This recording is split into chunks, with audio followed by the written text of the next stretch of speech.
Assalamualaikum warahmatullahi wabarakatuh. Selamat datang di eh, praktikum analisis obat dan kosmetika. Hari ini kita akan membahas tentang olah data penentuan parasetamol secara voltametri. Berdasarkan metodologi yang sudah dikerjakan kemarin, bahwa penentuan parasetamol secara voltametri ini dilakukan dengan cara menimbang sampel sebanyak 1 gram, kemudian dilarutkan sampai volume 50 ml, sampai larut ya, ini dihomogenkan, kemudian diambil 3 ml, kemudian diencerkan sampai volume 50 ml. Kemudian sampel diukur menggunakan sirkuit voltametri menggunakan elektroda kerja PT. Dan untuk membandingkan konsentrasi analit, maka digunakan kurva kalibrasi dengan deret standar paracetamol dalam satuan milimolar. Ini juga dilakukan dengan cara pelarutan yang sama, kemudian di analisis menggunakan CV dengan menggunakan arus, kemudian working electrode yang sama seperti pada sampel. Kemudian diperoleh hasil. Nah, dari cara kerja ini, kita bisa membuat analisisnya. Yang pertama adalah membuat voltamogram, di mana harus dibuat grafik di mana sumbu X-nya itu adalah perubahan potensial atau E, kemudian sumbu Y-nya itu adalah arus, di mana nanti akan diperoleh voltamogram yang bentuknya seperti dak atau bebek.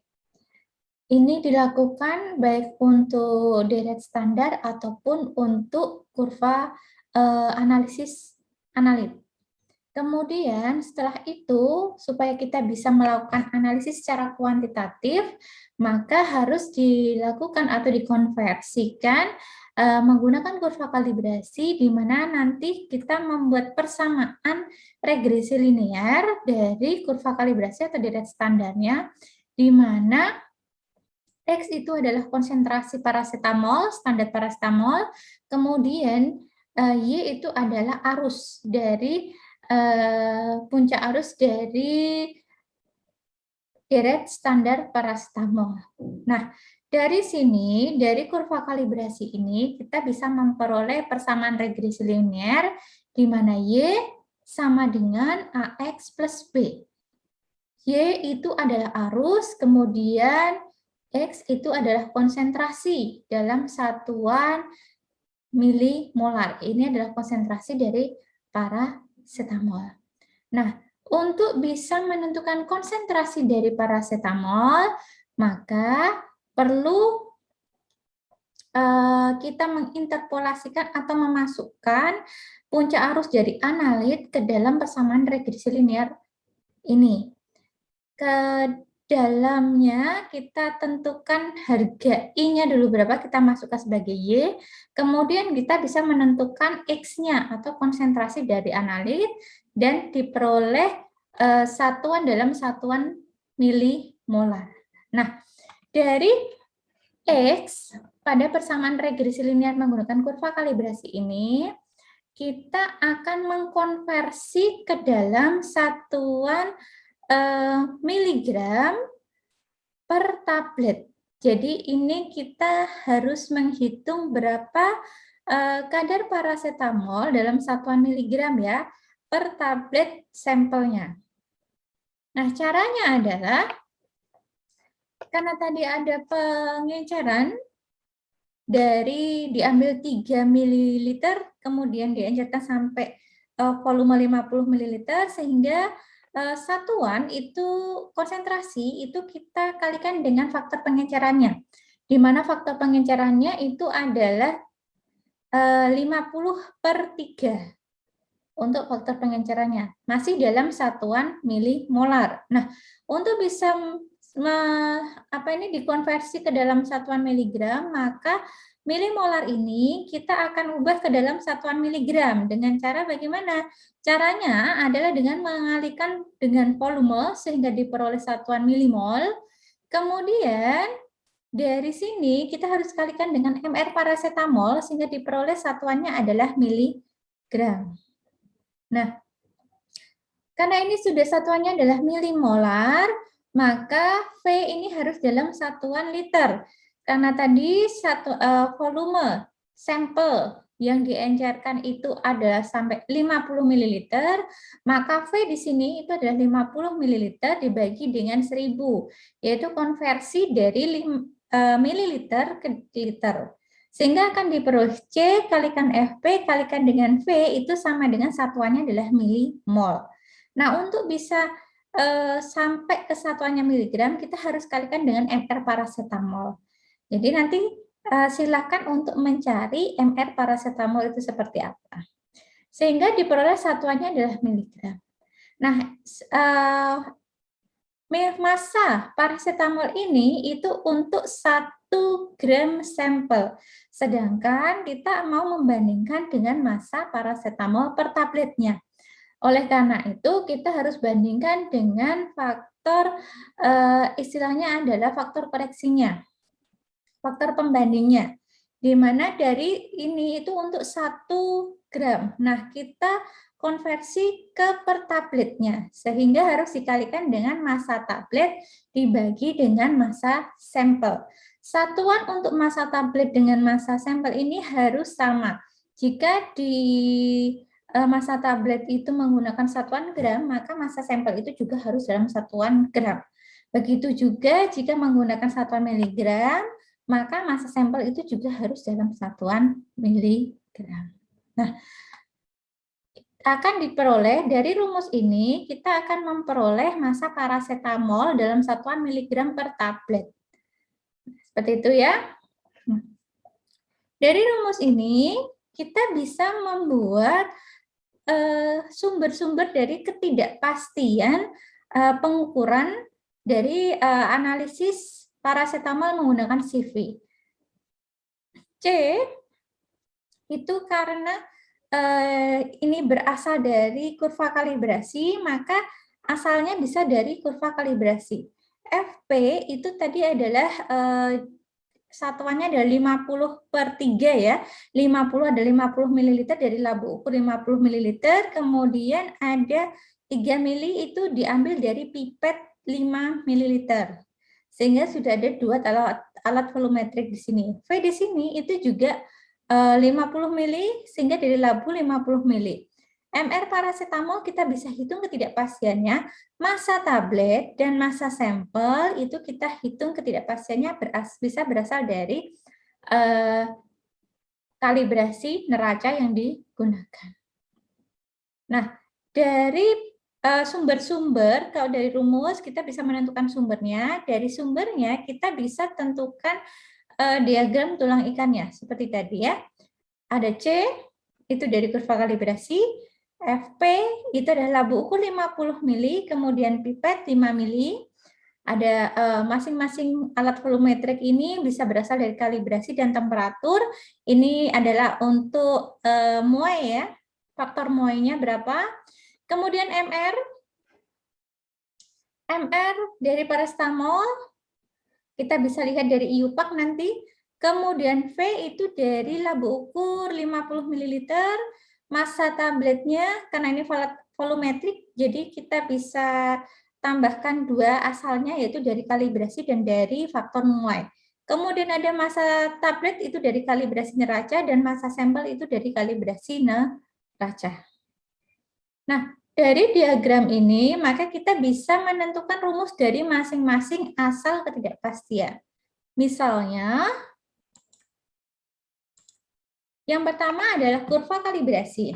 Nah, kurva kalibrasi kita bisa menggunakan rumus mu C0, asal dari kurva kalibrasi, itu sama dengan S per B1 kalikan dengan akar dari 1/P plus 1/N plus C0 min C bar kuadrat dibagi dengan SXX, di mana S itu adalah standar deviasinya, kemudian B1 itu adalah slope, kemudian P itu adalah jumlah sampel yang ditentukan konsentrasinya, N adalah jumlah kurva kalibrasinya, kemudian C0 adalah konsentrasi sampel, C bar itu adalah mean standar kalibrasi, SXX itu nanti akan ada rumusnya sendiri, di mana SXX itu sama dengan sigma dari CJ min C bar, di mana CJ itu adalah konsentrasi yang diperoleh dari persamaan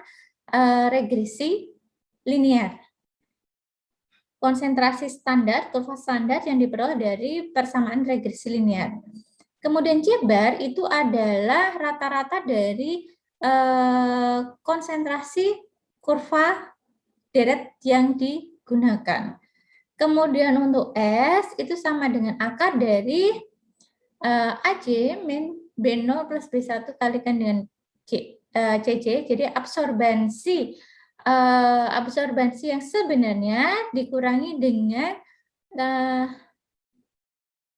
absorbensi jika kita menggunakan persamaan regresi linear, dan seterusnya. Kemudian untuk volume. Volume itu tadi kita menggunakan alat volumetri. Ada dua sumbernya. Yang pertama adalah kalibrasi alat ukur, kemudian dari temperatur. Untuk kalibrasi alat ukur, jika alat ukurnya itu masih baru atau relatif baru dari pabrikan, maka K faktor cakupannya itu adalah akar 6. Tetapi jika alat volumetrik ini sudah cukup lama digunakan di suatu laboratorium, maka faktor cakupannya adalah akar 3. Nah, QU itu adalah plus minus kalibrasi, jadi linearity-nya di sertifikat kalibrasi yang dikeluarkan. Jadi mu kalibrasi dari alat volumetrik atau alat ukur itu adalah QU per K. Kemudian untuk temperatur atau faktor muai, mu faktor muai itu sama dengan volume alat ukur kalikan dengan delta T kalikan dengan alfa dibagi dengan akar 3. Ini faktor cakupannya adalah akar 3. Volume alat ukur itu biasanya dikalibrasi pada suhu 20 derajat Celcius dengan limitnya adalah plus minus 4 derajat Celcius. Biasanya seperti itu. Sehingga delta T itu sama dengan 4 derajat Celcius. Kemudian alfa itu menggunakan koefisien ekspansi air, di mana koefisien ekspansi air itu sama dengan 2,1 kali 10 pangkat minus 4 derajat Celcius minus 1. Sehingga karena ada dua sumber seperti ini, maka untuk mu volume, baik untuk pipet, ukur, ataupun untuk lagu ukur, itu sama dengan akar dari mu kalibrasi kuadrat ditambah dengan mu faktor muai kuadrat. Oke, jadi untuk masing-masing alat volumetrik nanti dicari untuk mu kalibrasinya dan untuk mu faktor muainya. Kemudian untuk massa, nah untuk massa itu ada dua ya, ada kalibrasi neraca. Jika memang massanya adalah massa tablet ataupun massa sampel, maka itu diambil dari kalibrasi neraca, di mana mu massa sampel ataupun massa tablet itu sama dengan akar dari 2 kalikan B per akar 3. B itu adalah kalibrasi neraca yang digunakan untuk menimbang sampel. Jadi ini nanti bisa dicari di sertifikat neracanya masing-masing, hasil kalibrasinya, linearity-nya berapa. Kemudian MR itu bisa dihitung menjadi standar uncertainty-nya. Itu dilihat dari quoted uncertainty. Quoted uncertainty itu bisa dilihat di situsnya IUPAC. Masing-masing atom itu punya quote uncertainty-nya. C berapa, H berapa untuk atom hidrogen ya, atom nitrogen berapa, atom O berapa. Nah, dari masing-masing ini maka Mu standard uncertainty itu sama dengan QU per akar 3. Jadi quote uncertainty-nya ini dibagi dengan akar 3.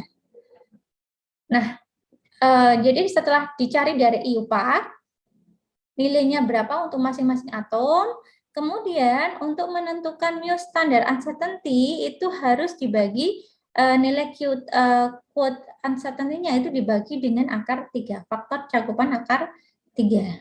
Nah, untuk bisa menentukan mu MR, maka harus mu standar uncertainty-nya ini harus dikalikan dengan jumlah dari masing-masing atom untuk membentuk suatu senyawa. Dalam hal ini adalah parasetamol.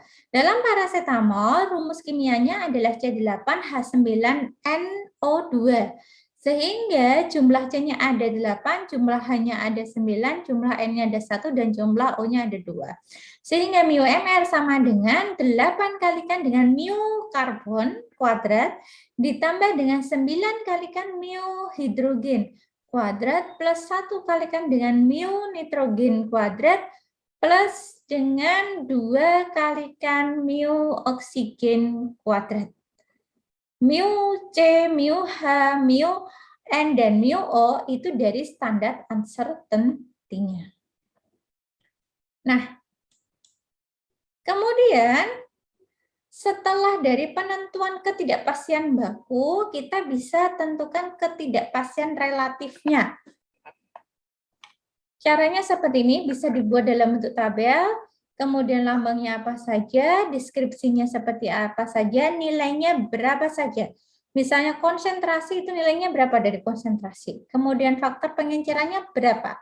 Volume yang digunakan berapa. MR, C8, paracetamol berapa, massa tabletnya berapa gram, kemudian massa sampelnya berapa gram.